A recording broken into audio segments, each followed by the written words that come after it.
Dans les rues de Caen, plus de 3000 personnes, un défilé au cours duquel on a appelé à la défense des services publics et au maintien du pouvoir d'achat. Aude Blaché, Claude Leloche. Ils s'étaient tous passé le mot ce matin. 3300 enseignants, hospitaliers, cheminots, étudiants, retraités ou encore employés administratifs marchant côte à côte dans les rues de Caen pour protester contre les projets de réforme de la fonction publique. C'est la troisième fois qu'on se retrouve dans la rue.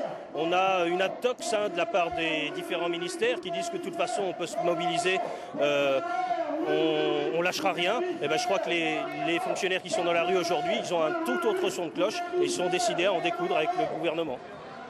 Si les situations des uns et des autres sont diverses en fonction de la profession exercée, les interrogations sur l'avenir, elles, se rejoignent. Chacun de ces manifestants ne parle que d'une seule voix lorsqu'il s'agit de dénoncer la dégradation des conditions de travail, le non-remplacement des fonctionnaires, mais également la perte du pouvoir d'achat au cœur des préoccupations.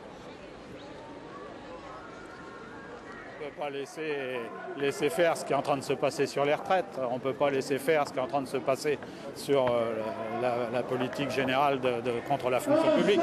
Donc c'est la casse totale actuellement. Nous, on veut surtout avoir une certitude, c'est de rester déjà dans la fonction publique, effectivement, ce qui n'a pas l'air d'être encore quelque chose de bien acquis.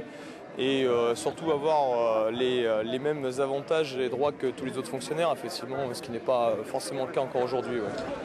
Si le gouvernement n'entame pas rapidement des négociations, les manifestants promettent d'ores et déjà un nouveau jeudi noir.